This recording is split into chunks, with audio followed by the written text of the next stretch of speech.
also to what we're going to be talking about today, as far as making room for those young people or even older people that come back to the masjid to sit with us. You know, how do we make it more comfortable for them also to sit in? So this is a direct commandment from God. You know, make room in the assembly. Make room. You know, give ample space if you can for all those who want to come in and get this enlightenment, this guidance. And when you are told to rise up, then rise up. You see, and Allah will raise up to suitable ranks and degrees those of you who believe and who have been granted knowledge. And Allah is well acquainted with all that you do. I think this is beautiful.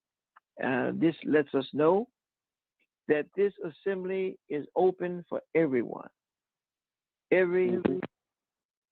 We are about getting to human beings. And everyone started off human. If they didn't stay human, they started off human. And we're just trying to remind all of us that the greatest role we can live in this earth is being the best human being we can be. And that's our example in Muhammad the Prophet, prayers and peace be upon him, is the best human being we can be. Yes, sir. And that's basically all I have to say at this point on this particular ayat. Alhamdulillah. Okay, good. Okay, someone have their phone on either Bluetooth or on speakerphone, and please take it off, please, because we hear echo. And whenever you do that, sorry. Okay, Brother Yasin Muwakil, you have any comments on this reading, please?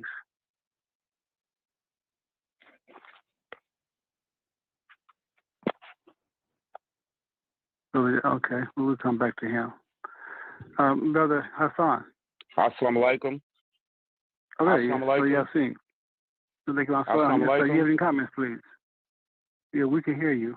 Yes, do you have any comments? I have one comment, and yes, sir. And my comment comes from me studying the life of the Prophet, peace be upon him. And there was an incident that occurred in the masjid during the time of our Prophet, peace be upon him. And what it was is one of the younger brothers, and I'm trying to quote the hadith correctly. I believe it was Ali, and he was sitting in the ranks of the adults during the teaching session. And I believe one of the older Muslims, Umar Ibn al-Khattab, said, no, Ali need to be back there with the children. And someone took that to the Prophet, and the Prophet said, no, leave Ali where he's at. He needs to stay amongst you. And I can see this also making room in the ranks for even the youth that's about to come and precede us, that we don't always got to push the children into a separate room and leave them out of the knowledge, even though their young brain might be able to accept it. That's all I want to say. Alaikum assalam. Yes, sir. Excellent. Yeah, thank you very much. Brother Mujahiddeen, any comments, please, on this reading?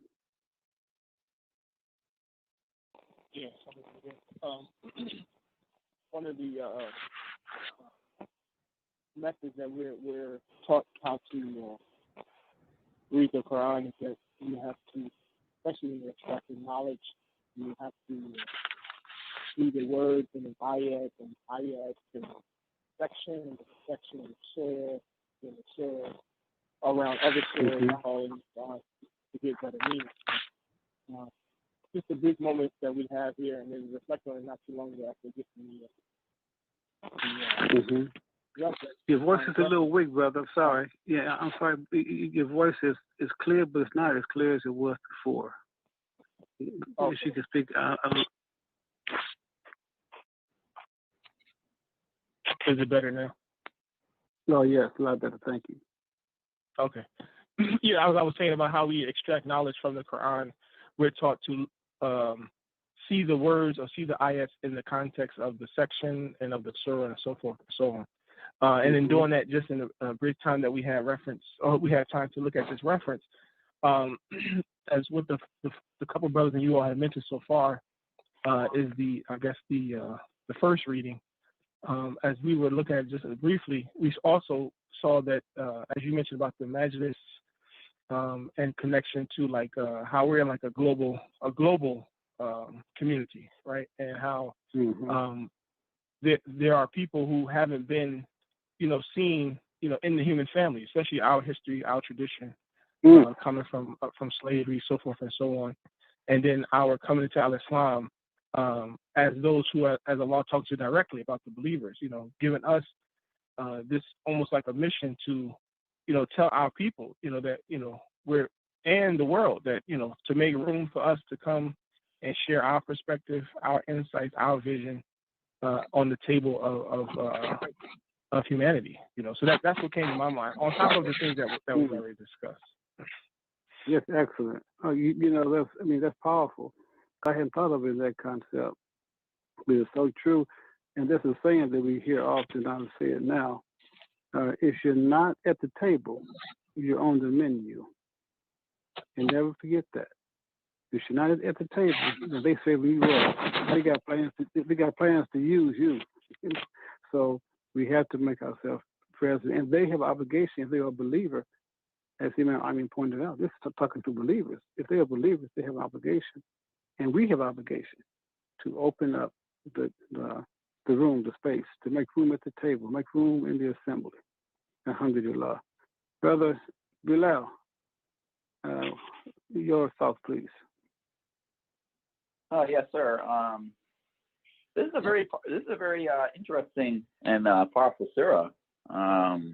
Me, myself, and Mujahiddeen, we actually went over the ayats that actually come before this particular ayat. You know what I'm saying? And we actually read the full surah before we even came on the show. It's a very deep surah, and does imply to go back and reflect on, because it first begins about the topic of divorce and how during the Prophet's time, people were divorcing just because they weren't the woman, because they weren't like the wives weren't like their mothers, and that was a no. That's not acceptable. It's not permissible. So Allah had to reveal that in his mind. And then he goes into the ayats, the few ayats, like 2 ayats before this particular ayat.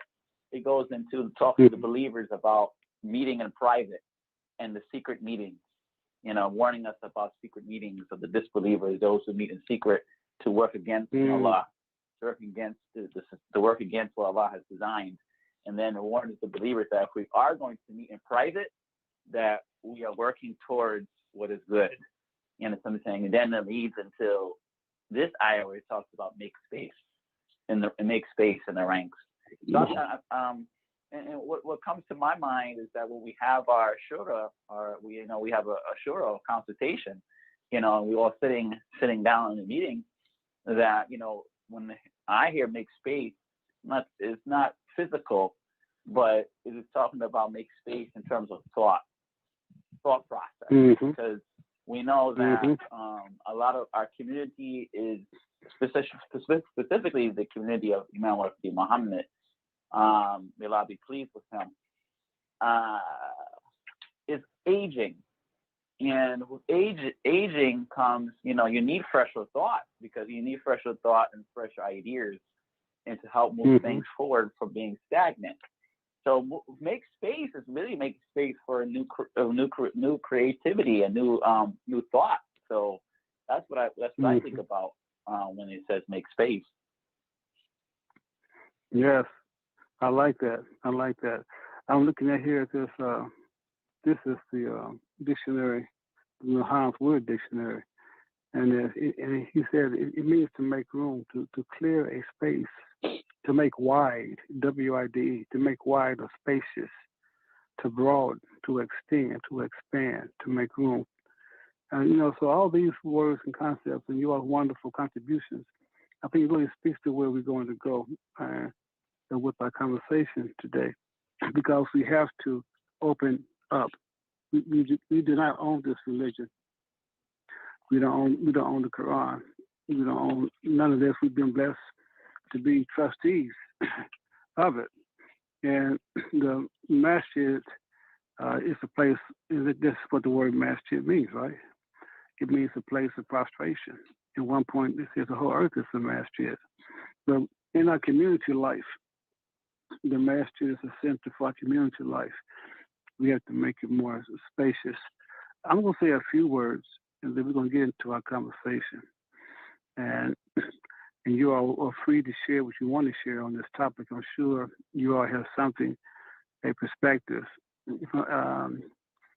I'm going to read these words, and you all can take them just a minute. Please don't take them no more than a minute. I got some good guests. I love them. I said, can you take a minute to tell me a little bit about yourself? And they can't keep track of time at all. You know, I was thinking, no, this is a joke. Now, you all probably don't know my. Somebody, okay, you all probably don't know my. I ain't got no more blunts. So y'all seeing we can hear you. Okay. I can run to the store.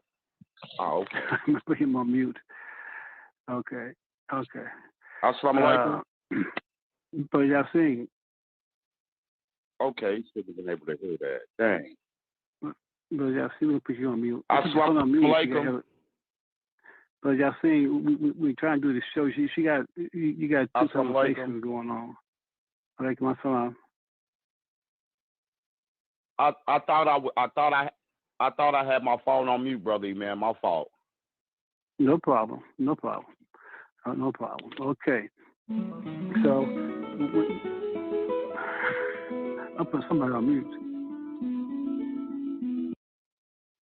Okay. All right. He got one of them fancy phones. When he go on mute, it plays the music. Okay. So we have a brief introduction. We'll bring him back on later on. He does. We got to figure that part out. But let me read some thoughts here.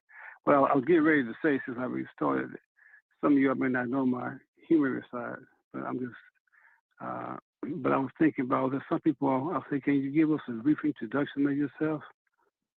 And the first thing what they say, I was born in a river in a little tent. I'm like, they go way back to they go way back to childhood. And we don't need that. Just need a little snippet of who you are. So as our listeners listen to you, they'll know who you are. Sir. Mm-hmm. Yeah. So let me say this. Because, and the reason for this show, this program, is that I've heard many conversations over the years, maybe decades now, that there are many young Muslims who want to return to the masjid, especially after they have experienced some of the hells and the pains of this world. So the question becomes, how should we bring them back, quote unquote, back into the masjid? And I always tell them, I say, bring them back in with a big, warm hug. Bring them back in with a smile. Don't begin finger pointing at them.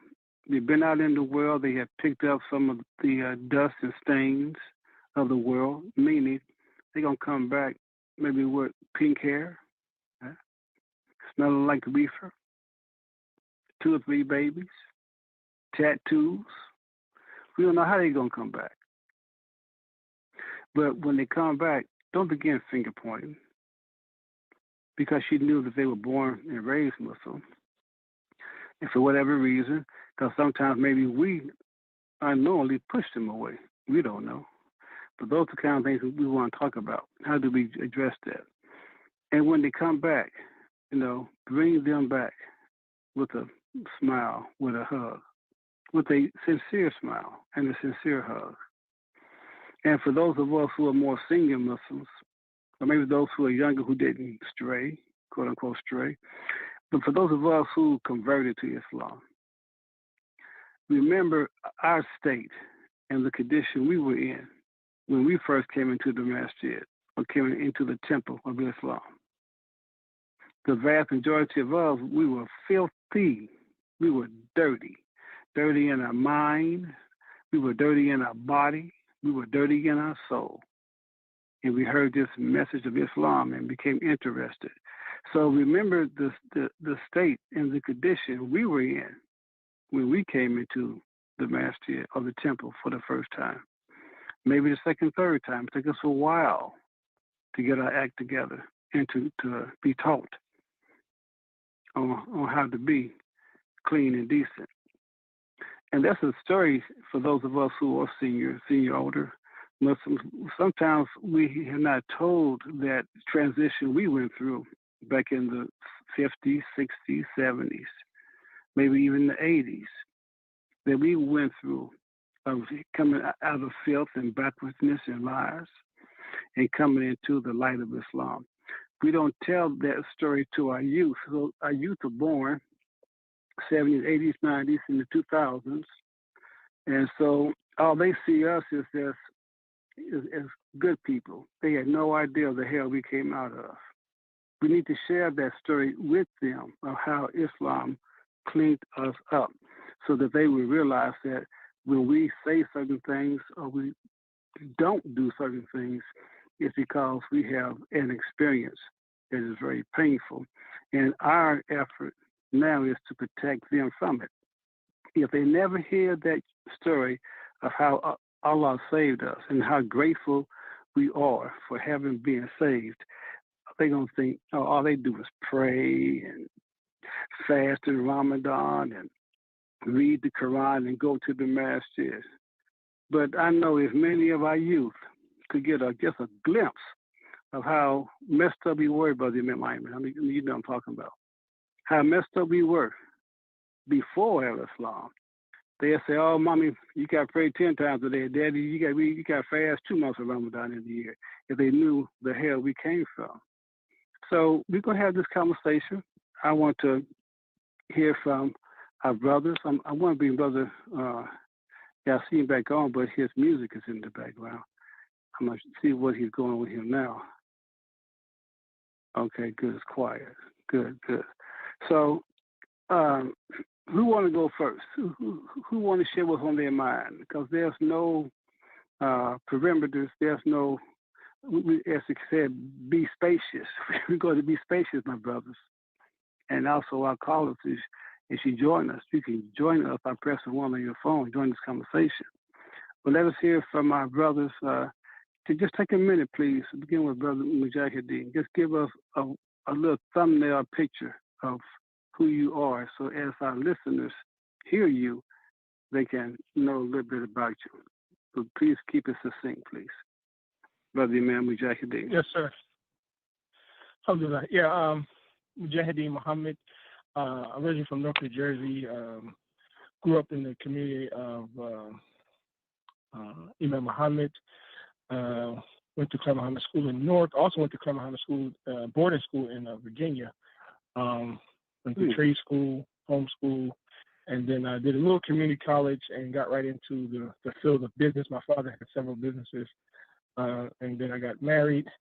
After marriage, had children, and now we're still in community development. We're working in media. We have our own media platform called New Freedom Exchange, and we also have a nonprofit that focuses on community development. So yeah, that's me in a snapshot. Yes, sir. Thank you. Yes, and maybe before we go off, if I don't remember, Brother Mujahiddeen, you got to tell us about that new food, that new dessert you got called Pake, P-A-K-E. Oh yeah. Get into that later on. You get Pake is a mixture of a cake and a pie made into one, but we'll come back to that, inshallah. Yes, Brother Imams Bilal Hassan, give us a succinct picture of you, please. Yes, sir. Brother Bilal Hassan, Queens, New York, born and raised in the community of Imam Muhammad Mohammed. Also a Clare Muhammad School graduate from the Clare Muhammad School of Mujahiddeen of Corona, Queens. Went to the first degree granting HBCU, graduated from there at Lincoln University in Pennsylvania with a degree in environmental science. And currently I am the executive director of New Freedom Exchange, the digital services that we provide to people to stream and develop their content. And we also have our show, the Freedom Exchange show. And also I work with Mujahiddeen on the Freedom Works, which is the non-for-profit for community development, which he has stated that we have. And I am passionate about the environment, environmental justice, climate justice, etc. So that's a little bit about me. Alhamdulillah. Brother Yasin Muwakil. Okay, somebody's on speakerphone again. The system is very sensitive. If you're on speakerphone Bluetooth, it will give me an echo. Brother Yasin, are you there?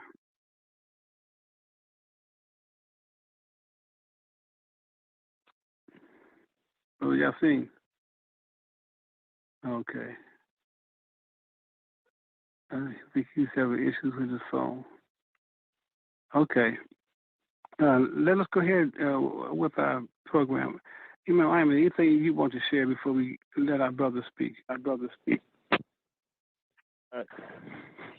See, can you hear me? Yes, sir. Yeah. I wanted to ask Mujahiddeen something. I wanted to also ask Bilal. Bilal, are you Muhammad Hassan's son? Yes, sir. The brother that passed away? Yes, sir. Oh, assalamu alaikum. Assalamu alaikum. Yeah. Wa alaikum assalam. Yeah, you know Kashabi pretty good. You know Kashabi pretty good, right? Yeah, Kashabi. Yeah, he's that's my son. That's my stepson. Yeah, alhamdulillah. Yeah. Yes, sir. Yeah. Yes, sir. Yeah. And then Mujahiddeen, you said you was working in media there in Newark?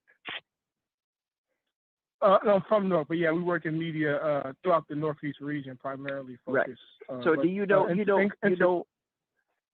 yeah, you know Brother Ziota Hamid? Yes, sir. Yeah, it's one of my father's. I knew him since he knew me before I was born. Yeah, that's my man. That's my man. He was the crate chairman there in Newark for a long time. Yeah, give him the greeting from me. Give him salams from me. Yes, sir, we'll do. He's still a soldier. I'm very fond of you two young men. When I hear you all talk and I see what you all doing, I feel very good in my soul to know that our future looks bright with you all in the leadership. Thank you for participating with the community. Thank you. Alhamdulillah. And thank you, Brother Man Mikhail, for putting them on the line. Alhamdulillah. Oh, hey, I put the word out and they responded quickly. They said, we want to be on. I say, all right, you're on. We definitely want to hear from them today. We definitely want to hear from them. Alhamdulillah. Yes, sir. So, but anything you want to share before they speak? No. I'm just honored to be here as the co-host with you and to be here listening, especially to these young brothers. And I think this is a very important topic, especially when the brother said, I think it was Bilal that said that when he thinks of making room for the assembly, I think he made a mention of making room for new ideas, creative ideas, a continuous thought pattern and process to the growth and development of our community. And we have to make room for that because we don't want to become stagnant like, water when it's stagnant, it becomes polluted, you see. If we don't keep things moving, we're going to become a polluted community. So we want to keep it moving. That's right. Praise be to Allah. Yes, alhamdulillah. Yeah, I do want, let me begin this way. I want to ask our two brothers, what conversations have you heard from Muslims who you were raised with, who may not come to the masjid anymore?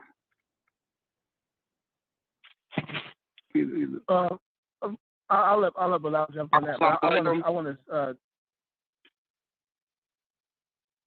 Okay. Yasin is back. Brother Yasin, yes. Okay.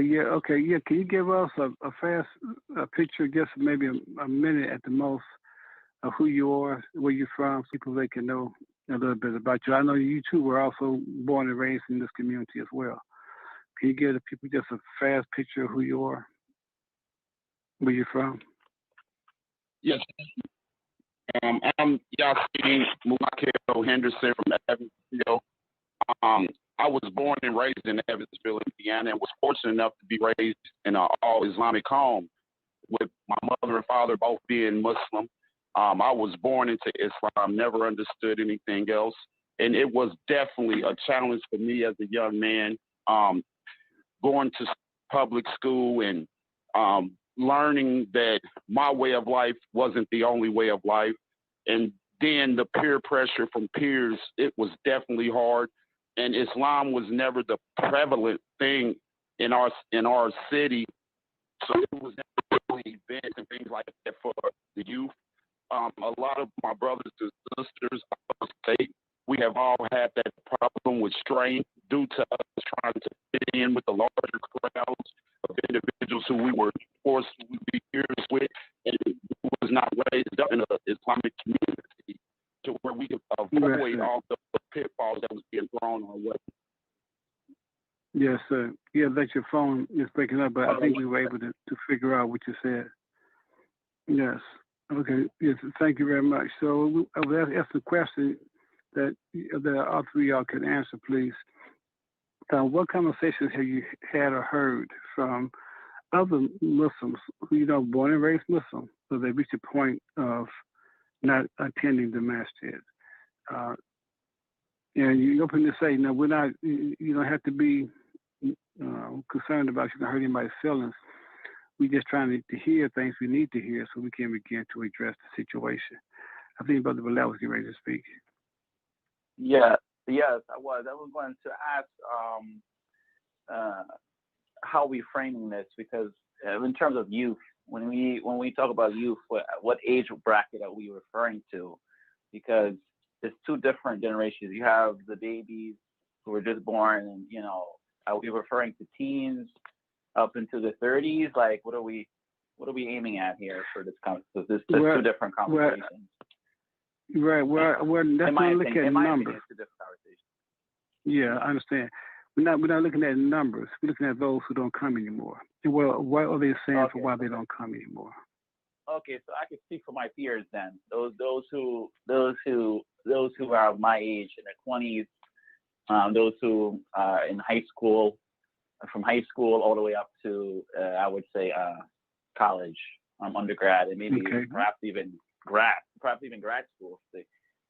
Yes, sir. Age, but I will cut it off, on there. But some of the things that are common that I've heard, and some of the things that I share with my peers, there's a couple issues that come up, and one of those issues is the feeling of a welcome space for young people to express themselves vocally, where they have a chance to express them vocally and creativity-wise. There's a lack of space being made for vocalness and for creativity. Now let me, we're gonna walk through this. We got a little time yet. Speak further. Give us more details. I'm looking for details. When they say a welcoming space to express themselves openly, that's kind of vague in my mind. What does it mean, express themselves openly? What does that mean? Vocally, in terms of just the direction of the establishment, of the institution. In this space, we're talking about the masjid. Vocally, for me, it's those who are seeing things perhaps from a different perspective and have a strong opinion about the direction of the masjid, or have an idea about where the masjid should go in terms of programming, in terms of whatever the case may be, or just even leadership-wise. They feel that their expressions vocally are being sequestered due to leadership who don't want to be challenged. And when they feel like they're being challenged either intellectually or creative-wise, they feel as though they have to protect. I'm talking about the leadership. They feel as though they have to protect, what they have, because they feel like they're being attacked. And I would say 7 times out of the 10 or 8 times out of the 10, that's not the case, for a lot of people. For sort of my peer group, that's not the case. My peer group, it's not here to stomp on people's toes. That's what I'm saying. Not for the majority, but you do have a level of disrespect from both sides, the youth and the old that go along. But for those who I know personally, who have expressed dissatisfaction, in terms of not having a space to vocally express or feel like they're comfortable vocally expressing in the masjid on some of these issues. They are sincere believers who are trying to find their way in the deen, but also trying to find their way into community. You know what I'm saying? And perhaps, you know, when you cut off that line of communication and that expression, you're cutting off someone's way of trying to get back into the fold. You know what I'm saying? Maybe they weren't coming to the masjid a lot. You know, maybe they were involved in some things that weren't halal permissible, right? But they're trying to find their way inside. They're trying to give an idea or input. You know what I'm saying? That should be at least given some thought or some attention, something, but not nothing. You know what I'm saying? So that's what I mean by vocal. You know, vocally expressing. Now, as far as the creativity piece, I just want to just say one thing about the creativity piece. I think that, you know, a lot of times this one train of thought leads to like what Imam Ayman said about staleness, and you know, things grow stale and things go stagnant. You know, the young people or my peer group are able to do a lot of things and offer a lot of skills. Offer a lot of skills and trade in terms of different things that this generation might be just getting onto, you know, or they may not be aware of. And it's no big deal. There's no diss. There's no disrespect, no shade to none of you all. It's just that we have grown into it. We have learned it. You know what I'm saying? We want to be able to teach it and show it and demonstrate it in order to progress the community forward. Yes, sir. I like that quite a bit. What came to my mind as she was speaking, I know there are many youth, and I'm saying youth now from 20 to now getting toward 45, 50. They have taken their skills and went out and got a job, some making almost six figures, using those same skills that they could, at least on a part-time, they still may be willing to volunteer some of those same skills to the masjid, or maybe for a small pay, because a lot of masjids don't have much money. But what you're saying, they're taking their creativity. Well, what I'm saying, they're taking their creativity and just say, well, if it's not welcome here at the masjid, I can go down here and apply for a job, and some of them are making nice money. So, and they kind of bother some of us who are older. You say, why is the society benefiting from my youth and their skills and their creativity, and the masjid is not? And what you're saying may be opening the conversation as to how we can change that. How do we listen and allow the quote-unquote younger people to utilize their skills freely within the masjid for the benefit of the masjid? So, and I don't have the answer, but I think it's good for us to bring it out into the air. And I thank you, Brother Hassan, for bringing up those 2 points. You say being open to express themselves without feeling as if they are attacking leadership, and also for leadership to open up to their creativity, even in areas or ways that some of us older folks may not even know is good and beneficial for us. Thank you. Brother Mujahiddeen, anything you want to say? What did you hear from the youth who you were raised with or know who don't come to the masjid? Yeah. And let me add to that. Do you sense that they want to come back as well? Go ahead, please. Yes, I want to preface my commentary on the theme, and then I'll come back to the direct question. Because when I looked at the theme, I kind of did a little remix, and especially in connection to what you said earlier about if the young people would know what you all went through, where you came from, how you got to this juncture in your life and your establishment, you know, they would have more affection, more appreciation for why they are needed where you all think we're needed at, right? And so I know that to be true from my own experience, and then I have my children as well. And so as I blend my experience, my children that I'm raising, and then the general community, the state of the community now, I did a little remix of what the topic is, and it's the same words, but it's just a different order, right? So what came to my mind was making the youth more welcoming to the masjid, right? Rather than making the masjid welcoming to the youth, right? And because like one of the things that we're doing now in media and in our cultural expression, we're seeing that, you know, as you mentioned earlier, I mean, you didn't just come into the temple. Though some people tell stories that they would just walk in. I've heard different stories where people were just with their friends and a bunch of people came and picked them up and took them to the temple. That might have been the first engagement, but after that, you had to do some things to maintain your membership. You know what I mean? You had to write the letter, you had to clean up, you had to shape up. And so we don't want to take that, you know, quality of engagement away just to have people or young people present just to be present, right? We want the quality, we want the excellence in our youth. So we want to challenge them. There's nothing wrong for challenging, in my mind, to reach a goal, you know. And so, and saying all of that, the peers that I grew up with, some have gotten killed in the streets, especially the men. A few brothers that I know personally got killed, whether they was in the wrong or at the wrong place. Nonetheless, they was in that environment. Then you have on the other side where you have some sisters doing well. One graduated from Harvard that I know personally, and there are others that are they're world leaders, world travelers, influencers, so forth and so on. So you have those extremes across the youth generation. And so if we're going to now let's take a pivot and try to re-engage them, whether those that are, like you mentioned earlier, those that are influenced by the culture in the street, as well as Bilal mentioned, those professionals, those who have the skills. Okay, what's the healthy balance? And I think for us, the healthy balance would be, you know, what is our what was our community's mission and goal? You know, what was our community's vision for Al-Islam in America? And I think once we, because we're working to map that out and get those numbers and get that census.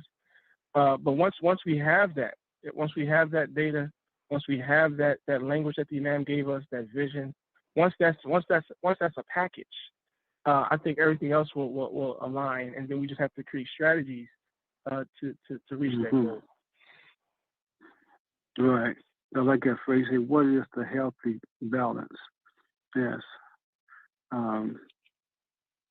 Okay. Yes, because that's needed. Because if you're not balanced, this is the midway religion. So that's midway individual. Well, yeah, because just to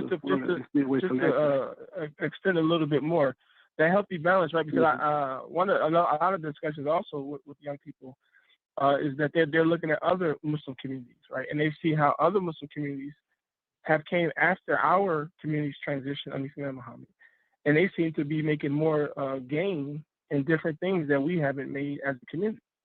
But a lot of people don't know what has happened in those, for lack of a better word, those secret meetings that we referenced earlier in the Quran, you know, and some of them had strategies for good, and they didn't include us. And we have to be honest about that too. We have to be honest on some of the struggles the Imam struggle with our Imams, with our community leaders, as well as other Muslim community leaders that wanted to assist us or worked against us as well. So, like I said, once all this is laid out, whether in private or in public, whatever the best way to present it is, we could get better along the way to reaching that goal. Yes, sir. Thank you.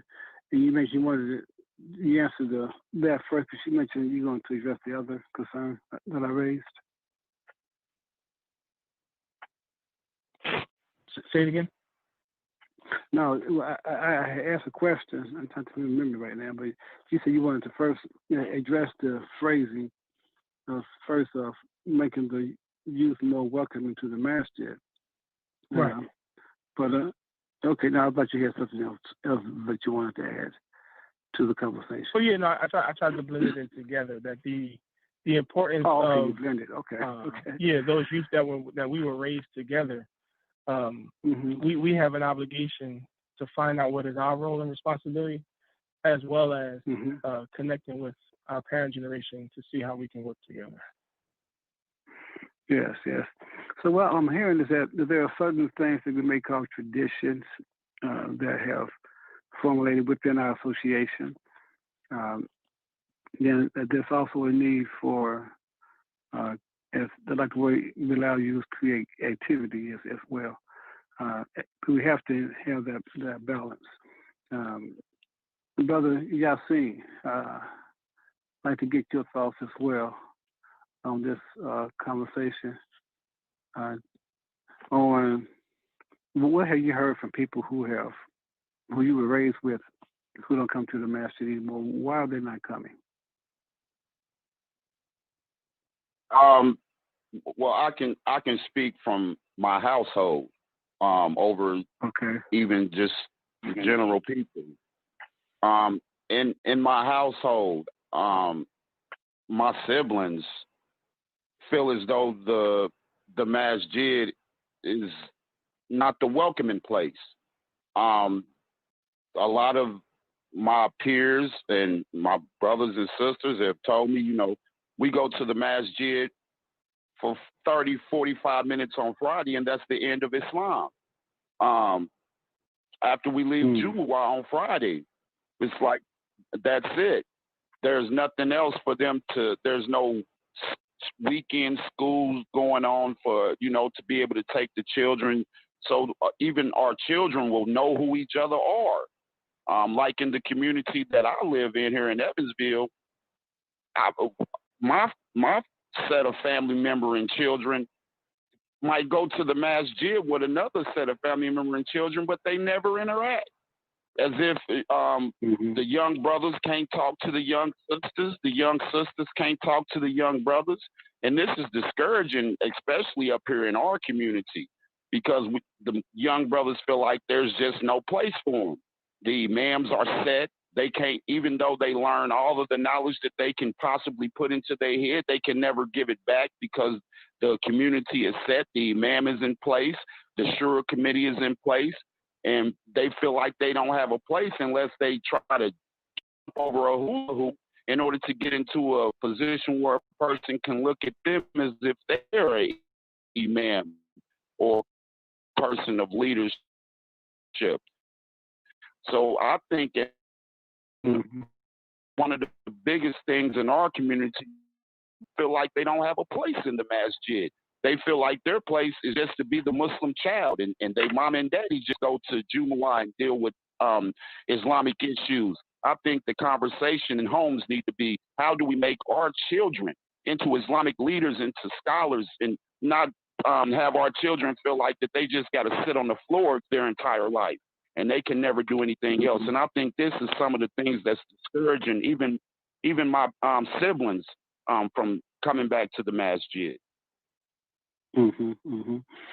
Yeah, so and I think as imams, I guess it's leaders, not just imams, but anyone who's a leader in the masjid, we should be looking for ways to encourage the youth, to do this program and even dig into our pocket, to have fun, whatever, to pay for whatever that they're willing to do.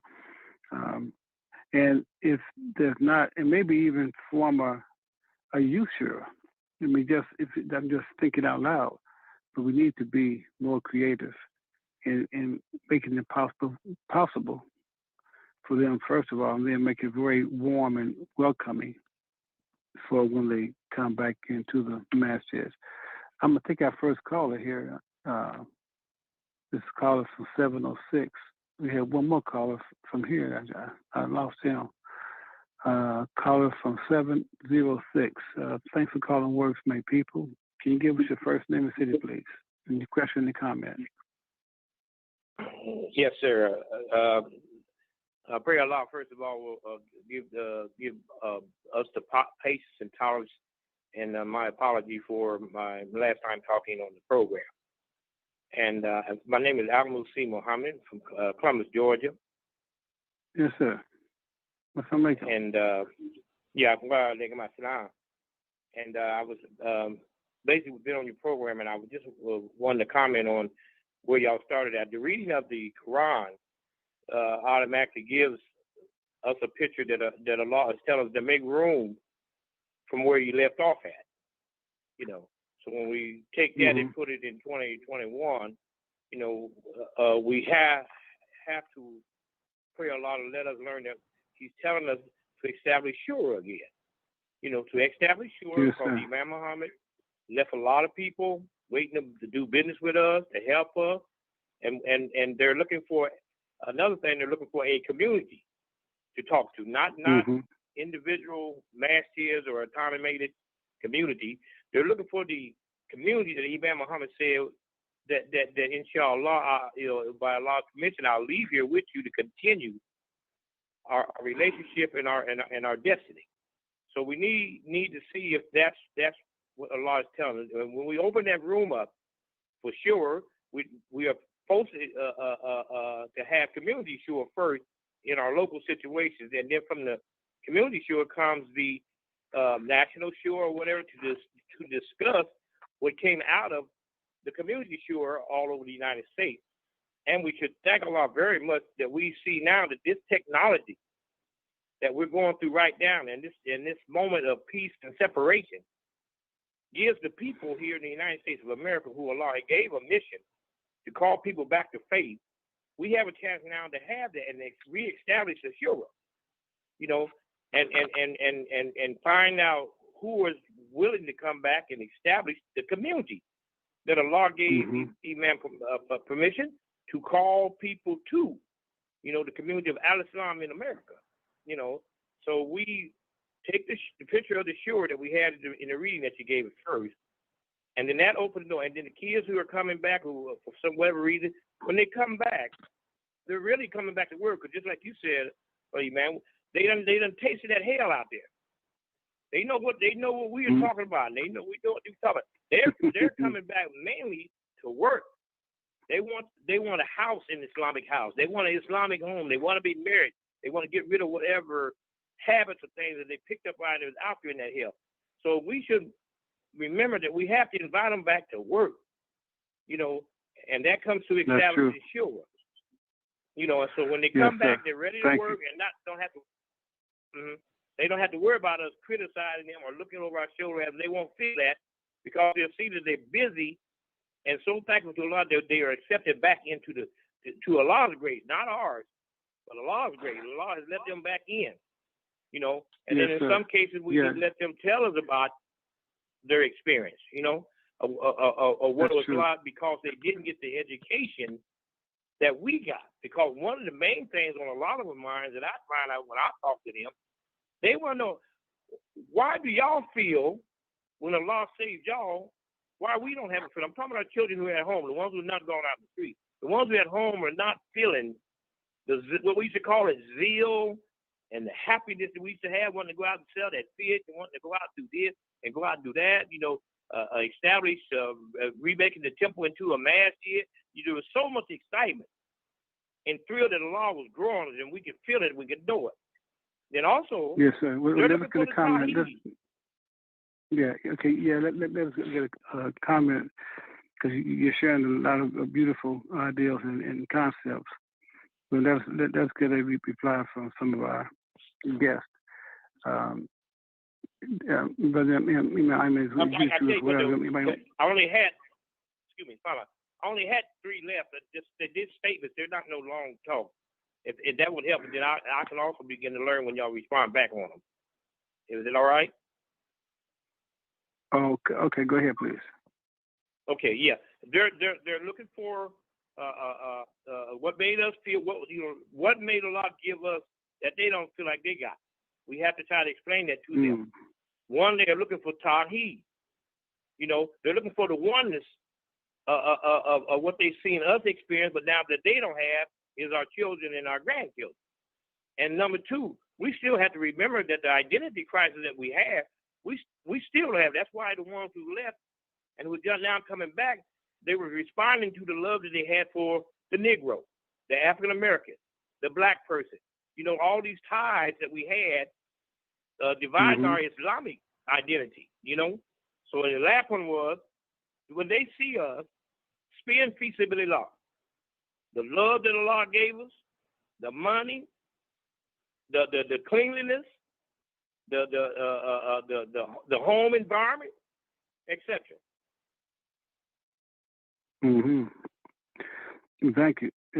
Those are excellent observations. Because can I comment? Yes. Yes. Hold on, please. I'm getting to everybody. We got about an hour left. We're gonna get all we can. Yes, sir. So, looking for what Allah gave us that they don't have, and that's a very important point, Brother Muhammad, because sometimes until they go out there and taste the world, which is going to leave them with a bad taste, can they appreciate what we have? Because they will have something to reference. You mentioned the identity crisis. That's a good one. And also, if they see us being steadfast, spending fi sabilillah. Brother Yasin, please go ahead.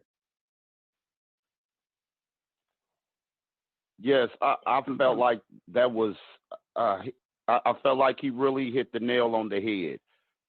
Because, like I said, I come from parents who were in the first generation, as we called it, the first resurrection. And my parents were so super excited about Islam. Every time they talked about Islam, how when they first came into the fold and went home and threw the pork out of the refrigerator, they had an excitement about Islam. And I want to feel that excitement that my parents felt when they first came into Islam. And the thing about it, that, Brother Imam, I want you to keep in mind, the thing that I want you to keep in mind, Brother Imam, is that I grew up in a household with Muslim parents, so there was no drinking, no cussing, no fornication. None of that was going on, and we got put into a society where all of that was going on. And we were born into Islam. We were born into Islam, so we wasn't expecting the Christianity effect to really hit us, but it did, and it hit us hard.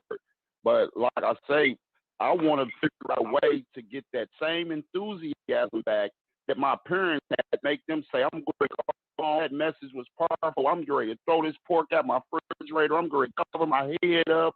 And, you know, that enthusiasm, that's something that I wish that we could grab once again. Yes, sir. Okay. Any other yes, want to comment before we move on?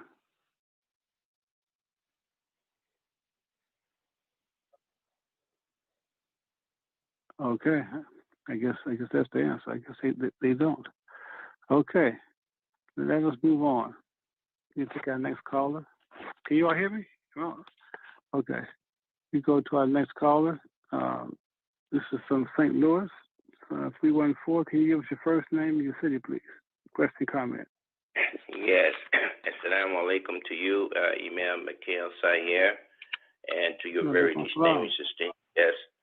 This is Mark Shaheed from the STL, the gateway city of St. Louis in the Show Me State of Missouri. First thing I want to say is Alhamdulillah. Praise and thanks belongs to Allah first and foremost. And I'm glad that you're having this production on Words Make People, and having our leaders. I'm saying our leaders. And I say that in all sincerity. One of the first things I want to say, what I beloved Imam Mujahiddeen Mohammed said to us, in definition is direction. And Imam Muhammad also gave us a correction in terms of how we should see our young people in terms of distinguishing youth from young adults. Oftentimes we refer to young adults who have accepted responsibility for themselves. They've gotten married and they have children, as I heard one of the brothers say. So it'd be insulting and disrespecting. I'm not saying anybody here. I'm just speaking just overall. It won't burn nobody if it don't concern them. But just given what the Imam is saying, in definition is direction. But it helps when we talk about we want our children to be a part of the community. Well, they have to be involved to evolve to that. And we do have some progressive communities in the association with Imam Mujahiddeen Mohammed. And I think that warrants that studies in terms of those communities where there is a large youth and young adult presence. And notice I said youth and young adult presence. And what is it that they are doing? And it's worth emulating those things. I take Imam Dr. Wazir Ali there in Houston, Texas. Large youth, you know, and young adult. And what has been established there by even the leaders, my good friend Imam Kazim Ahmed, Rahim Allah Anhu, and even before him, Imam Ibrahim Kamaluddin. What is it that they did? And then we look at Atlanta, another large youth presence and young adult presence. And what is it that the imams are doing there? And the encouragement at the I got make room for them. This is very, very important. What Imam Wazir, Dr. Wazir Ali has done, he established something called a listening session. A listening session where the youth and young adults are invited in and the older members listen. Questions are asked, listen. This is what you're doing here, what words make people. And I've been in this 53, almost 54 years. I'm a senior and a pioneer in this community. I relish seeing our young people become leaders. And I relish hearing the khutbah coming from young imams and leaders in that community. Any progressive community is always willing to groom. And grooming doesn't always mean that you tell them what to do. Young brothers, I heard you. They create the room for freedom of expression, freedom of creativity. But to understand that Allah has given every child something that's uniquely theirs. And so if it's not recognized, and that's what Imam Muhammad was speaking about Arafat. No, it means to know, but to recognize. You don't have to go to Arafat to know that. But you need to know what the Imam Muhammad Muhammad is saying. Recognize what? Recognize the good that Allah has deposited into someone other than yourself. And I also heard Imam Muhammad say, and I know you've heard him say it too, Imam Saahir. He said it doesn't matter what their age is. They could be 13, 14, 15 years of age. And you recognize what Allah has deposited uniquely in them. They shouldn't be at a separate table. They should be sitting at the table with the adults because they have something to contribute. But it's up to us to recognize that. And when you listen to our young people, you'll find out that they have more to offer, and then provide that opportunity for them to make those contributions. Remember what Allah says in the Quran, and when He says establish regular prayer, what usually He says, Allah says, and spend out of that which we have provided for you. Allah has provided for our young people much. All they're seeking is the opportunity to be able to give that. This is very important. We have to learn. And I'm going to wrap up, but this is very, very important. It's not really, as they say, rocket scientists. It is that we have to be willing to yield. We be yielding to. It's always going to be room for us as consultants, as advisors in the community. And then we can look at and study others, how they have made progress. But we have examples right here in the community, Imam Mujahiddeen Mohammed, in terms of how they have kept a youth presence, give them the opportunity to express creativity in terms of what it is. Yeah, they would have these type of activities that youth like to have, even rap sessions and all of that, you know. If, in fact, that the doors are open for that, we have to open these doors and provide the opportunities for them, and then let them decide what it is they want to do. We shouldn't try to, map out things for them. No, when they start thinking that they have a mind that Allah has given to them, allow them to utilize that mind. But I can say more, but let me ask you a question. Let me ask you a question, Bush. There's this thing called, we hear it all the time, passing the baton. Now, in passing the baton, to be effective in passing the baton, at least for a second or a split second, both runners have to be running at the exact same speed and be in perfect sync. Otherwise, they would do what? Drop the baton, they're out the race. So, as you're saying, if it is true, older folks be willing to yield. We can be consultants. We have a history that the young people don't know. We can only tell them. They can only get it secondhand. How do we pass that baton and not drop it? Well, how do we pass? Yeah, good question. And it's simple. How we pass the baton is that we have to recognize from the very beginning in the first social unit in the home environment, and we have to recognize what Allah has put into the nature of the human being. When that little baby girl comes in the kitchen, 3 or 4 years of age, say, "Mommy, can I help? Can I help you cook? Can I help?" Now, you might think this is insignificant, but I teach this on Parenting, Family Reconstruction Learning Lab on AM 360, how we do that. The servitude is imbued in the very original nature of all children. It can't help it. The servitude is there. They want to help. They want to do things. Now it's up to us as parents in the first social unit is to provide opportunities for them in the home life. And then to expand that and understanding what the Creator, Allah, has already put into the very nature, original nature of servitude, then it expands in terms of the community life.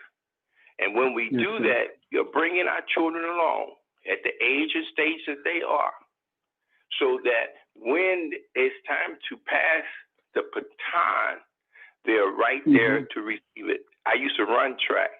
So the person is waiting for the baton. They got their hand out, which is a sign, I'm ready. I'm willing to take it, and I'm ready to take it to the end. The anchor is the one that's going to bring it home. We won't be able to bring it home, and we have to understand that. So we have to be grooming them all along, so that when the baton is passed, they're right there. We're not looking for them. They're right there. Yes, sir. Thank you. Thank you very much. Assalamu alaikum. Very well said. Keep up the great work, brothers. Keep up the great work. You're doing outstanding. And I got confidence that our community is going to be in good hands. Inshallah. Assalamu alaikum. Inshallah. Alaikum assalam. And I have to apologize to Brother Bilal. I had you on mute, did not realize it. I think you may have called back in, but you're back on now. Before we go, we have a couple of callers lined up. But before we do, any feedback, comments from our guests on anything, on what's been said, or what you may want to add to the conversation? Yeah, I had a quick comment in reference to. Go ahead, Brother Mujahiddeen. Oh yeah, I was going to say in reference to the track analogy or running. I ran cross country, and it's about speed, but it's also about those who qualify for the team, and the struggle that it seems like we always have in using the analogy of passing the baton is that I like how Brother Mark Saahir mentioned about and you Imam Saahir about those who will connect, who have that interest, they will connect, right? But then there's other people who connect in other things, right? And so sometimes I think we gotta not put all and everything in one message or one baton, right? So there's many batons that's being passed. And then as the brother mentioned earlier about the shura, then they will come together, and so it's happening, and we know that this community, as Imam said, is in the hands of Allah. So whoever takes on any position or any representation of our mission, of our goal, Allah ultimately is the one that carry and pull it through. I got it. Thank you. Yeah, we can make one fast comment. You need to know this. Shura is not a sitting body. Shura is a process that a sitting body may carry out. Shura is that you bring the best together for that issue at that time. Okay, so that's a fast example. If the issue is you got a plumbing problem, you don't bring in people to discuss that problem who can't change toilet paper, right? You're going to get somebody who got a knowledge in plumbing, you see. So shura is a process of arriving at the best decision by those most qualified on that issue. That's correct. So just a little side point. Okay, let us. I was going to say something. Yeah, I was going to say something. It's all right. Who's speaking? This is Brother Muhammad Columbus Joy on the last speaker who just got off. Okay, we need to move on, but please be succinct. Yes, sir. I will. Yeah, I just wanted to tell them that when we teach shura, we want to teach our children that shura at an early age on what they're going to eat, who's going to sit there. Teach them that they should have consultation with each other about everything, and that reflects the statement that Allah said, "Remember Him in all that He do in dhikr." Yes, sir. Look at that God consciousness. Thank you very much, Brother Hassan. Were you going to say something a minute ago?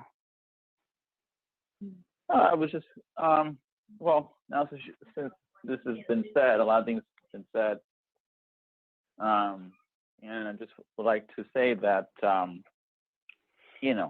when it comes time to passing the baton,